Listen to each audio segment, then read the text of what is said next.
County, and what solutions do you see are viable? I definitely would agree with probably most people here in saying that our infrastructure needs are some of our greatest challenges right now. And I know that I have said that if elected, that I would oppose a property tax increase on our citizens. And I believe we can still address our infrastructure needs without having a property tax increase.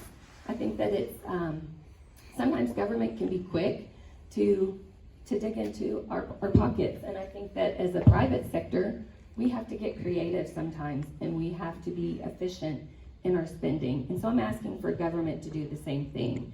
And I don't think that's a bad thing. I also am in favor of special assessment districts where new development will help to pay for the bulk of the new infrastructure needs.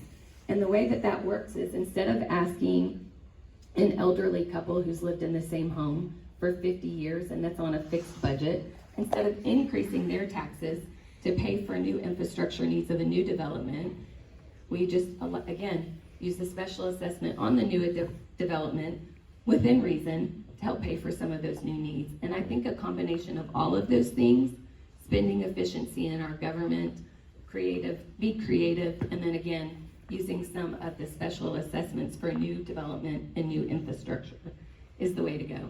And y'all are really sweet to bear with me in my baritone voice today. So I'm so sorry. Do you need some water? I'm like chewing cough drops like nobody's business. Mr. Walker, do you want to take that question? And it was about the challenges we face. Challenges, biggest challenge facing Knox County. See, I was paying attention this time, so And that's good. solutions. Solutions. I think our biggest challenge, we've talked about over the infrastructure right now, but I think that there's one other thing that we're kind of missing, and that's always the thing that we should be focusing on, and that's our kids, our children. You know, and I'm somewhat hypocritical, but it also hit this too, is where kids grow up here, and it's a great place to grow your family, but then they move, they leave, they go off to Virginia Tech, they go to Southern Utah University. I mean, they just leave us, and unfortunately, we need to bring those people back too. And you know, UT is fantastic. Obviously, we know that, and other colleges we have around here, but where's the housing, where's the cost that we can have for those people to come back and own their first home? And that's what we're running into right now. So I don't think college is for everybody. I think that's kind of the important factor. Now, both my kids went to college, but they've changed their majors multiple times. And I went to college, I got a criminal justice degree I'm doing nothing with right now. So the idea was, you know, college isn't for everybody, and I think colleges have kind of gotten, some colleges anyway, have gotten away from teaching what aspects of real life are and what they can do to improve their own job and education. But the idea is we need to help bolster the trade education. So I think Mayor Jacobs did a good job of highlighting those different items going on in the schools that are available for people. But we need to put these out and say, hey, kids, before, you know, as you're graduating and getting older, you're gonna need to find a job. Here is a trade that you will enjoy. Let them pick what they want to do. You can make a good living, and you can still stay here in Knox County and hopefully District 5. So. Thank you. Ms. Whitaker, would you like to take that question? Well, from a school board perspective, I think the challenges are being able to hire and retain good teachers, which means we have to pay them appropriately. And right now we are a little behind the communities that are around us, so that is an issue that has to be addressed.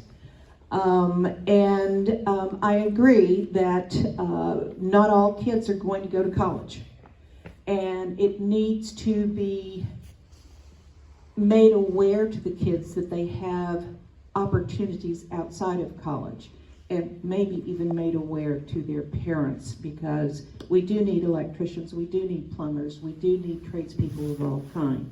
So, and it is my understanding that the 865 academies will provide students with the opportunity to look at some options before they make their career path decisions within the high school.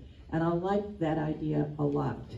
But there needs to be more working together between the school boards and the trades and other groups to ensure that the kids can make the right decisions to direct their lives. Because, as they said, we do want kids to stay here and be part of our tomorrow, to be the leaders of our community tomorrow. And so they need to be able to have a place to live. They need to buy their first home. and they need to be able to make a decent wage. So those are all intertwined. And Ms. Morgan, you had said earlier, but biggest challenge being recruiting and attaining teachers. Anything you'd like to add to that?